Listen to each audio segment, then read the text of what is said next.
Palavra da Verdade, com Hernandes Dias Lopes. Irmãos queridos, vamos abrir a palavra de Deus, por gentileza, na carta do apóstolo Paulo aos Efésios, capítulo 5, versos 18 a 21. Efésios, capítulo 5, versos 18 a 21.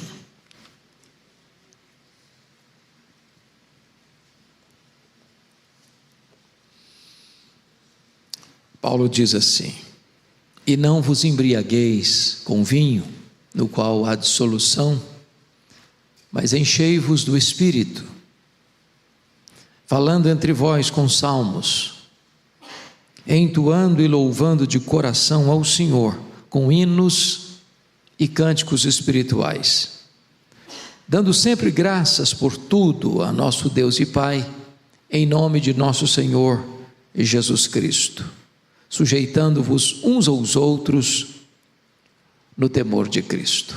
Amém. Bom, eu gostaria de iniciar contando para vocês como é que a igreja de Éfeso surgiu. Paulo estava na sua terceira viagem missionária. Depois de fazer uma viagem na província da Galácia, depois de fazer outra viagem na província da Macedônia e da Acaia, agora Paulo se concentra na Ásia, e se concentra na capital da Ásia, a cidade de Éfeso. Éfeso era uma das mais importantes cidades do mundo naquele tempo, uma cidade com mais de 300 mil habitantes. Éfeso era uma cidade marcada por idolatria. Éfeso hospedava o templo da grande deusa Diana, deusa dos Efésios. O templo de Diana era uma das 7 maravilhas do mundo antigo. Os nichos do templo, miniaturas do templo, era o principal produto de souvenir vendido aos turistas que chegavam todos os dias naquela cidade. Não bastasse isso, aquela cidade era marcada fortemente pela feitiçaria, pelo ocultismo.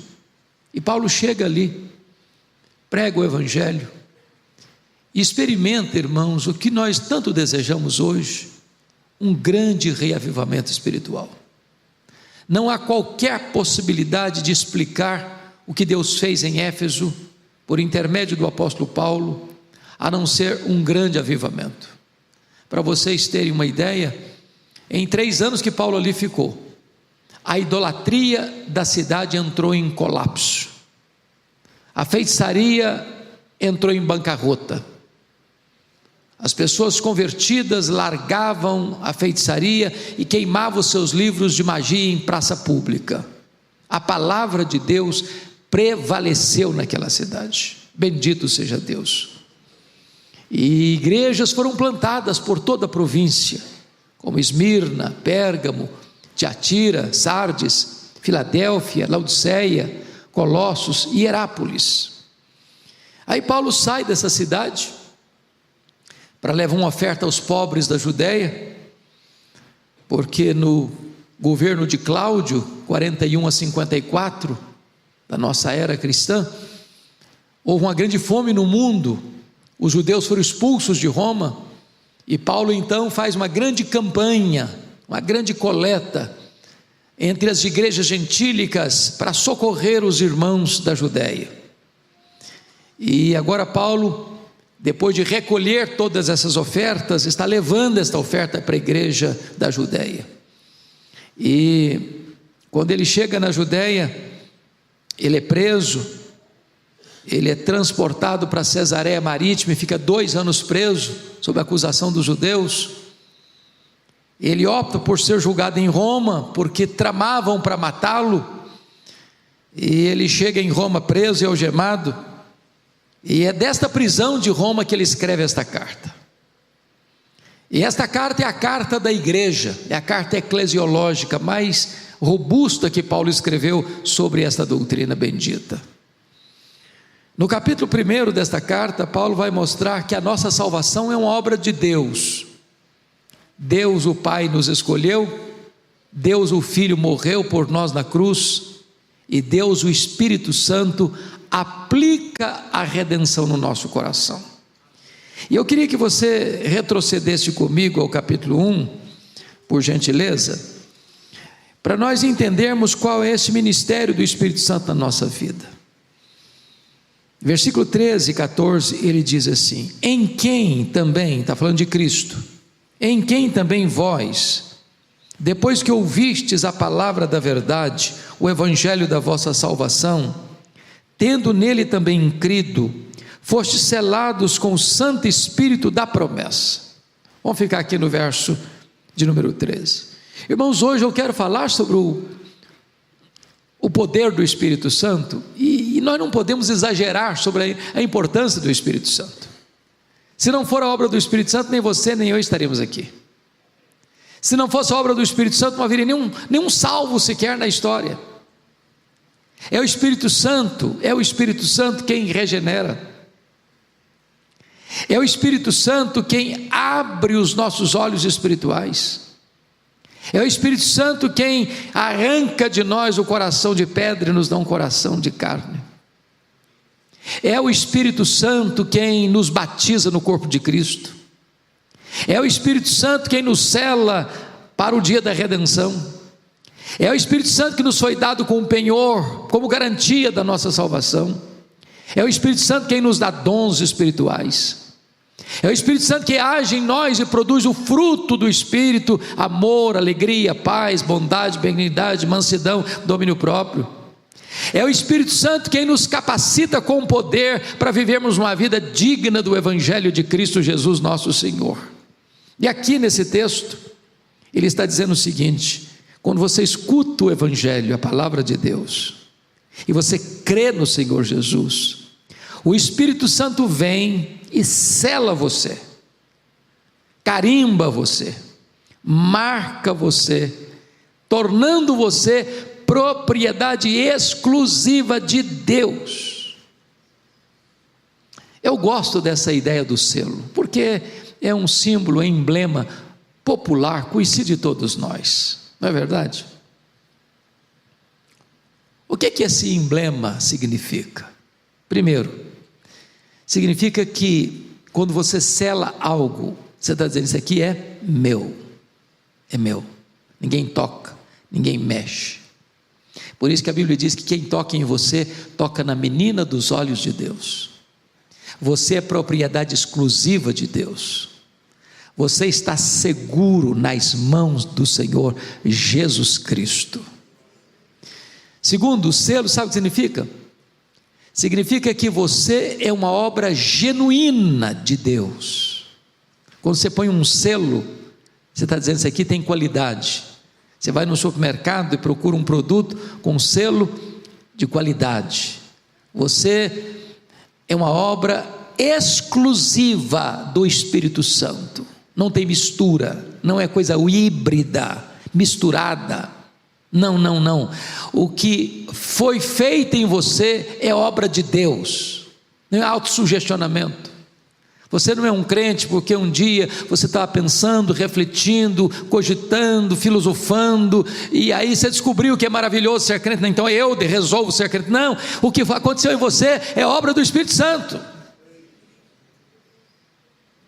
Mas em terceiro lugar, o selo, amados, significa que o que foi feito em você é algo inviolável. Inviolável. E aí o Espírito Santo trabalha aquilo que nós chamamos de segurança da salvação. O Espírito de Deus testifica com o nosso espírito de que nós somos filhos de Deus. Segurança da salvação, certeza da vida eterna. Aí diz o versículo 14 do capítulo 1 assim: o Espírito Santo, o qual é o penhor da nossa herança, até o resgate da sua propriedade em louvor da sua glória. E essa palavra penhor é outra palavra muito conhecida nossa, né? Muito uma palavra comercial e também uma palavra relacional. O penhor era naquela época conhecido como um anel de noivado. O noivado naquela época era muito mais solene do que é hoje. O noivado era feito diante de testemunhas. O noivado era uma espécie de casamento. Só não acontecia ainda a conjunção carnal, a intimidade do casal, cada um continuava na casa de pai e mãe, mas estavam legalmente comprometidos. Como Deus não é homem para mentir, como Deus não faz um compromisso sem cumpri-lo, como Deus não faz um pacto e uma aliança e quebra este pacto, essa aliança, quando você ouviu o Evangelho e foi convertido, o Espírito Santo foi dado para você como uma garantia solene, segura, inquebrantável. Deus diz o seguinte: o que eu comecei a fazer em você, eu vou completar até o dia de Cristo Jesus. Eu não vou desistir de você, eu não vou abrir mão de você, eu não vou largar você no meio do caminho, eu não vou começar a fazer uma obra e largar para lá.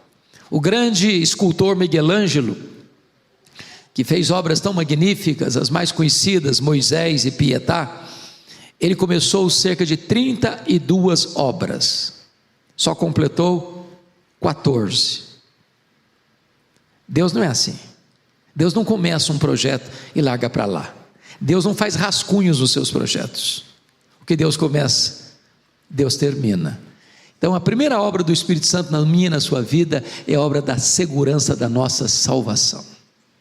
Agora olha comigo por favor, capítulo 3, por gentileza, versículo 16 e 17, capítulo 3, 16 e 17, para que segundo a riqueza da sua glória, vos conceda que sejais fortalecidos com poder, mediante o seu Espírito no homem interior, e assim habite Cristo no vosso coração pela fé. Irmãos amados, agora é uma outra área da ação do Espírito Santo, que é revestimento de poder. Eu preciso de poder, sou muito fraco, tenho fraquezas físicas, tenho fraquezas emocionais, tenho fraquezas morais, tenho fraquezas espirituais. Se o Senhor me deixar rendido à minha própria sorte, eu pereço. E você também. A Bíblia diz que Deus conhece a nossa estrutura e sabe que somos pó. Mas eu quero dizer a você que o Espírito Santo nos é dado para nos revestir de poder. Aliás, o Senhor Jesus Cristo, antes de ir para o céu, disse para os seus discípulos: permanecei na cidade até que do alto sejais revestidos de poder. Antes de enviar a igreja ao mundo, Jesus enviou o Espírito Santo à igreja, e esta ordem nunca pode ser alterada. Então o Espírito Santo nos foi dado, irmãos, para nos dar poder. Poder para viver, poder para morrer, poder para perdoar, poder para pregar, poder para abrir os olhos e ver o mundo como campo que precisa ser alcançado. Agora notem, por favor, o que está escrito. Esse poder é para nos fortalecer, para que sejais fortalecidos com poder. Fortalecidos. Agora, como assim? Ele responde: mediante o seu Espírito. Onde? No homem interior. Então note que esse poder não é uma coisa assim espetaculosa, sensacionalista.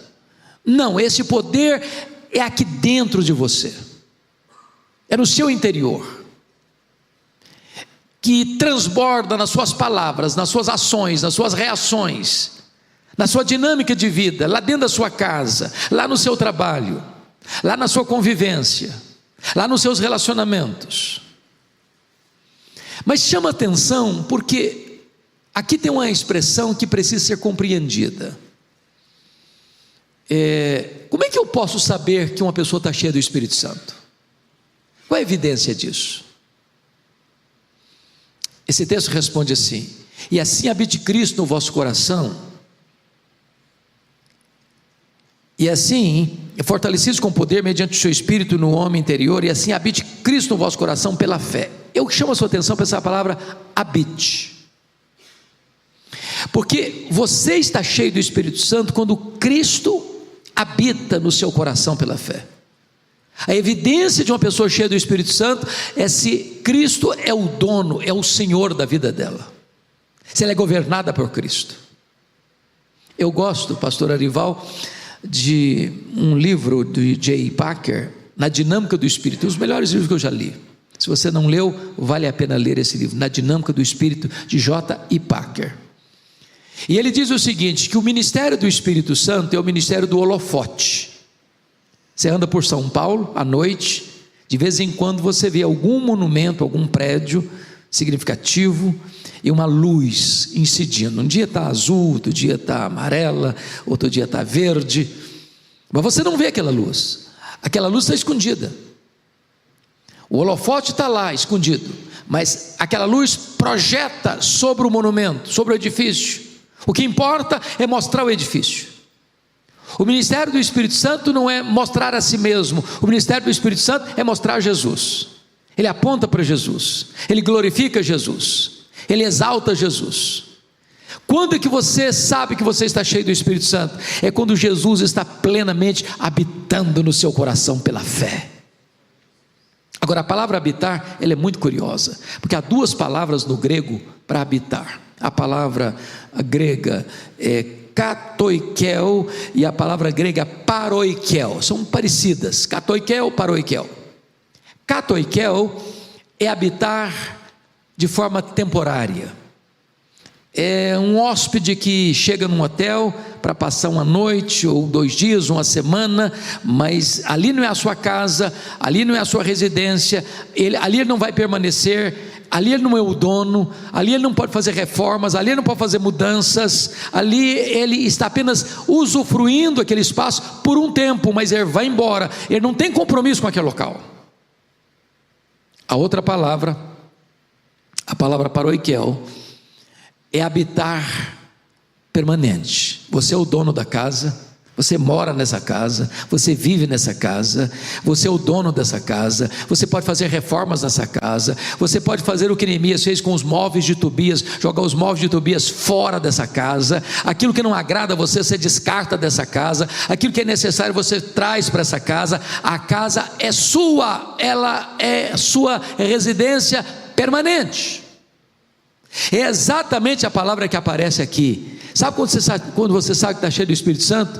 É quando você entrega todas as chaves da casa da sua vida, do seu coração, para Jesus e diz assim: o Senhor é o dono, o Senhor pode fazer a mudança que o Senhor quiser, o Senhor manda nessa casa, essa casa que é o meu coração, que é a minha vida. Mas agora, vá comigo por gentileza para o capítulo 4, verso 30, porque é uma outra fala de Paulo sobre o Espírito Santo. Ele diz assim: e não entristeçais o Espírito Santo de Deus, no qual fostes selados para o dia da redenção.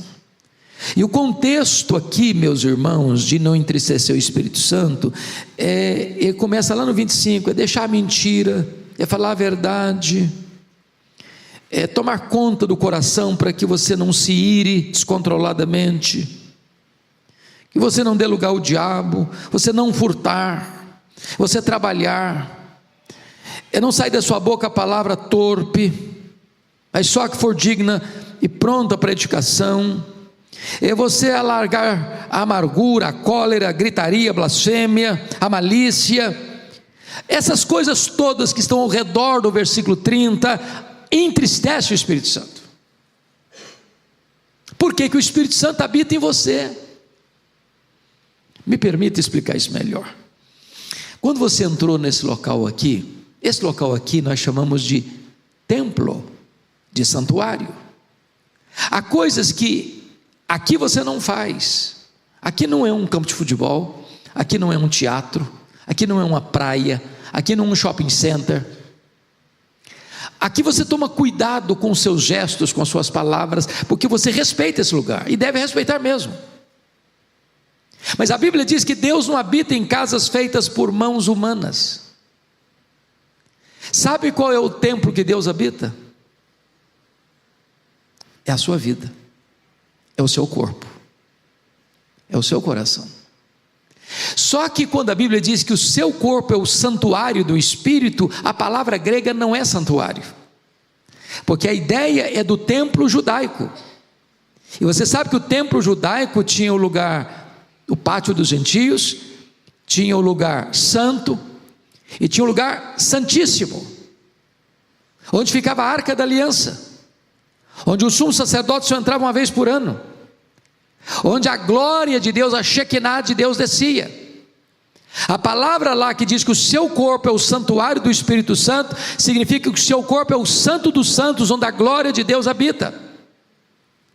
E se o Espírito Santo, que é uma pessoa, a pessoa divina, habita dentro de você, dentro de mim, eu não posso viver de tal maneira incoerente com a ação do Espírito Santo, porque se fizer isso, ele se entristecerá. Seria muita deselegância você receber um hóspede na sua casa e tratá-lo mal. Só que o Espírito Santo não é hóspede, ele é o dono da casa. E nós não poderíamos afrontá-lo com a nossa vida. E Paulo diz: não entristeçais o Espírito Santo da promessa. Mas agora vamos ao texto lido, capítulo 5, versos 18 a 21, porque aqui agora tem uma ordem expressa de Paulo. No versículo 18 ele tem duas ordens muito claras: e não vos embriagueis com vinho, no qual há dissolução, mas enchei-vos do Espírito. Irmãos queridos, convenhamos aqui, nós todos temos clara convicção de que não combina um crente bêbado, um crente embriagado. Qualquer de nós, em qualquer lugar, em qualquer tempo, diríamos: não está certo, reprovaríamos isso. Porém, nós não temos o mesmo senso de equilíbrio para dizer que a desobediência a outra ordem não tem, parece para nós, a mesma percepção. Quem de nós diz o seguinte: está errado um crente não ser cheio do Espírito Santo? Porque se é pecado estar bêbado, embriagado, é pecado não estar cheio do Espírito Santo. Tem uma ordem negativa e tem uma ordem positiva. A ordem negativa é: não vos embriagueis com vinho. A ordem positiva é: mas enchei-vos do Espírito Santo. Talvez você diga: pastor, eu sou um crente maravilhoso, eu nunca me embebedei, eu nunca me embriaguei. A pergunta é: e você está cheio do Espírito Santo?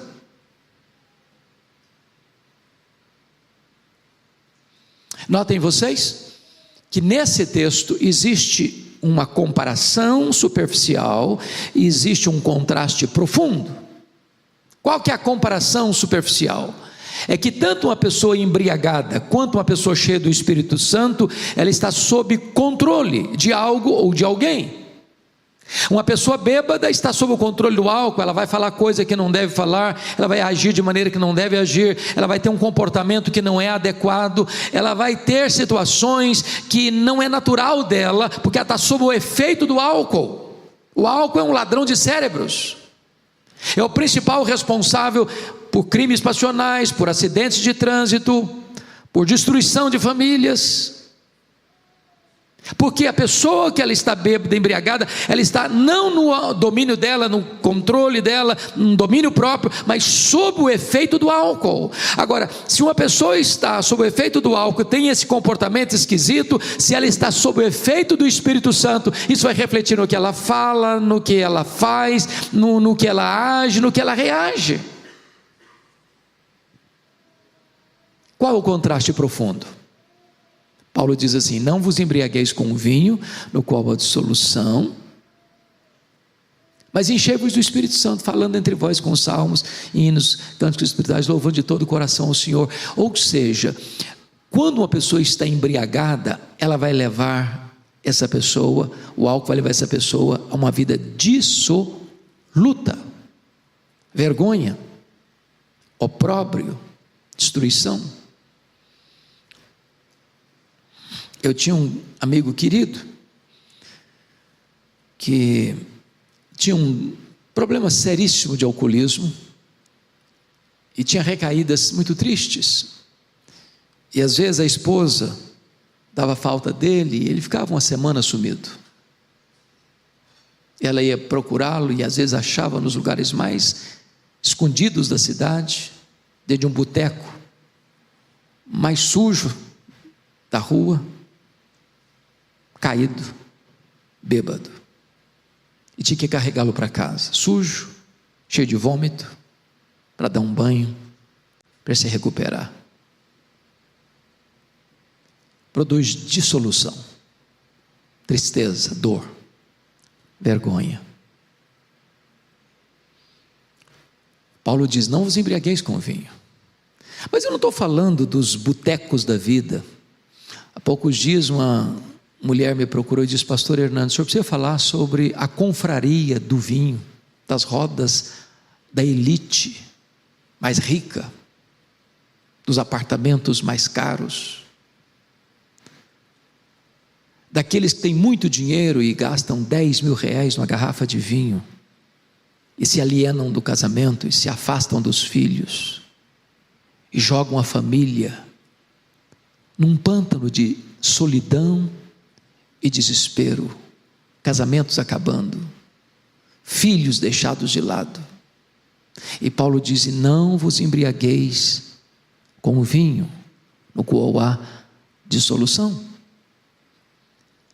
Mas agora ele vai falar do efeito então de uma vida cheia do Espírito Santo. Ele diz: não vos embriagueis com o vinho no qual há dissolução, mas enchei-vos do Espírito.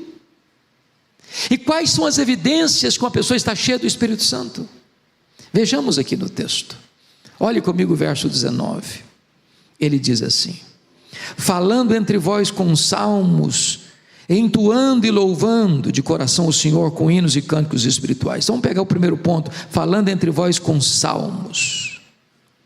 Grife a expressão entre vós, porque a expressão entre vós está dizendo que quando você está cheio do Espírito Santo, isso vai refletir na sua comunicação horizontal entre vós. Uma pessoa cheia do Espírito Santo, ela é doce no falar, tem graça na sua voz, tem edificação nas suas palavras, tem polidez no seu trato, tem sabedoria na sua voz. Não combina uma pessoa cheia do Espírito Santo com palavrões, com palavras torpes, com palavras duras, com palavras cáusticas, com palavras ácidas, tóxicas. Amados irmãos, nós precisamos da plenitude do Espírito Santo.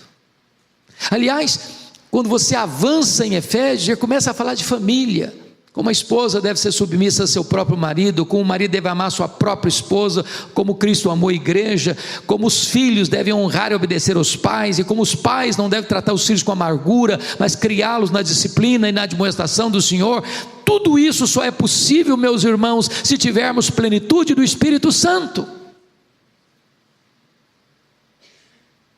A comunicação muda, os relacionamentos mudam.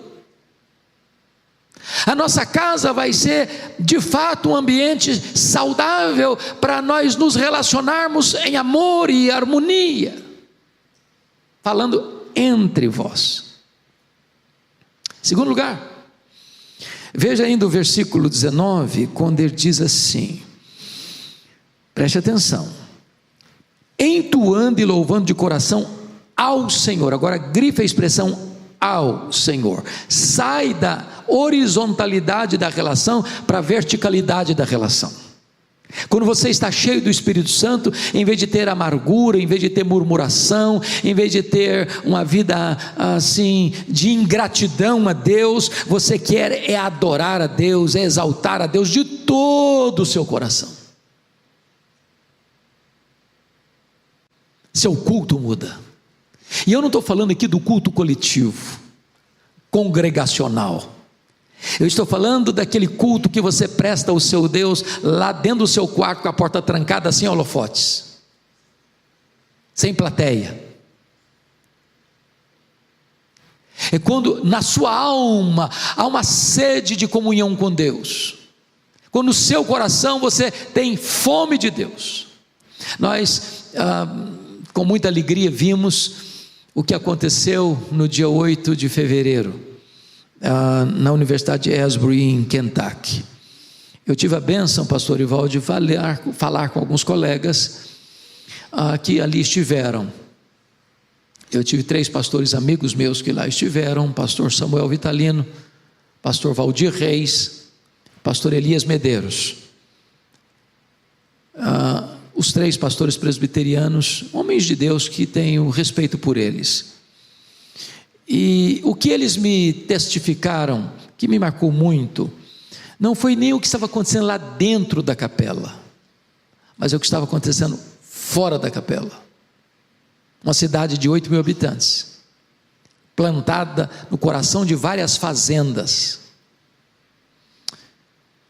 e caravanas da América toda indo para lá, gente de outros países indo para lá, temperatura abaixo de 0 graus, às vezes 4 graus negativos, filas quilométricas, demorando-se às vezes de 3 a 7 horas na fila para entrar na capela, ninguém murmurando, ninguém reclamando, um senso da presença de Deus, uma alegria indizível e cheia de glória tomando conta das pessoas. Esse sentimento, meus amados irmãos, de adoração, de todo o coração, louvando ao Senhor. Só o Espírito Santo pode produzir isso. Hoje, pastor, fiquei tão feliz, eu estou no aeroporto de Vitória, vindo para cá, e aí um casal vem, me dá um abraço, e disse: pastor Hernandes, me permita compartilhar o que Deus está fazendo? Eu falei: por favor, me conte. Ele diz: domingo agora, aliás, na semana do carnaval, sexta-feira, a igreja não fez retiro, reuniu-se no templo, e na sexta-feira à noite eles começaram a reunião de oração, e a reunião não terminou até hoje, ele foi para casa, ele tocava um instrumento, tocava violão, na hora do louvor, e quando ele chega em casa, já tarde da noite, ele ficou sabendo que a reunião continuava na igreja, e ele tomou um banho e voltou para a igreja. Ele falou: eu estou pesaroso porque eu tinha uma viagem, estou saindo de viagem para minha esposa, para fora do Brasil, e eu gostaria de estar lá, porque a reunião está lá até hoje. As pessoas não querem sair da presença de Deus, de coração louvando ao Senhor.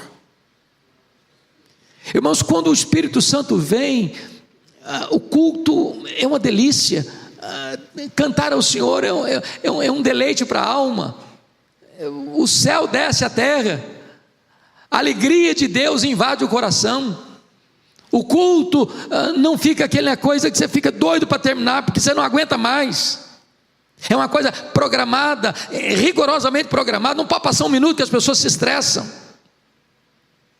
Oh, amados irmãos, nós precisamos do poder e da plenitude do Espírito Santo, para que Deus seja o amado da nossa alma, o prazer do nosso coração, o deleite da nossa vida.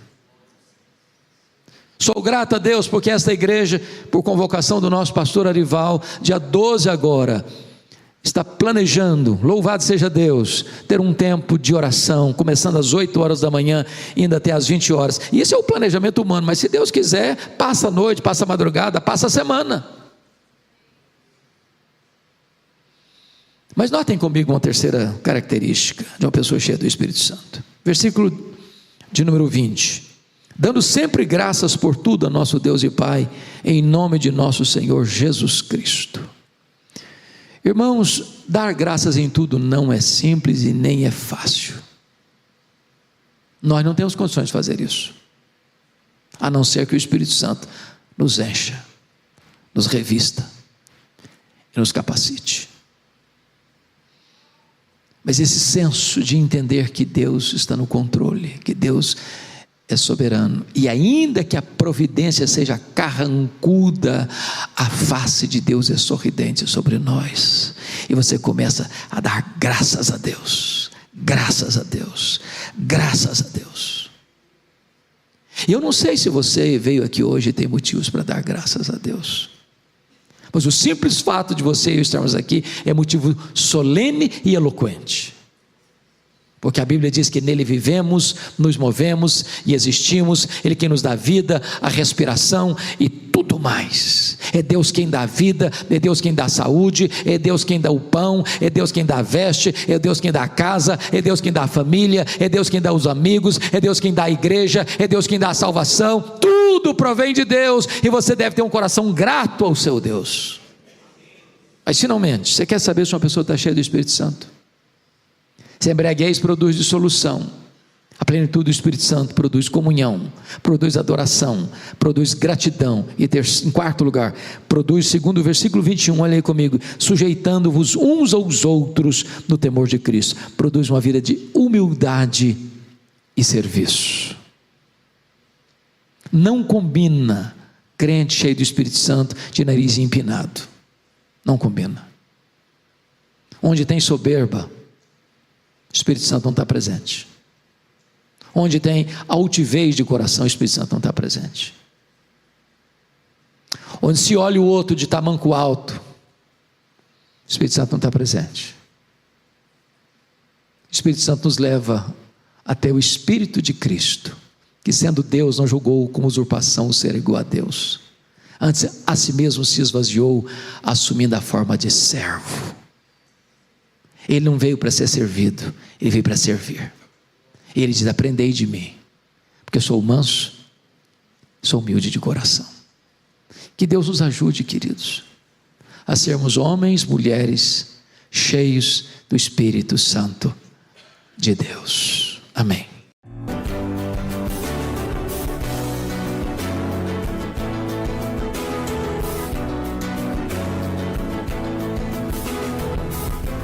Palavra da Verdade, com Hernandes Dias Lopes.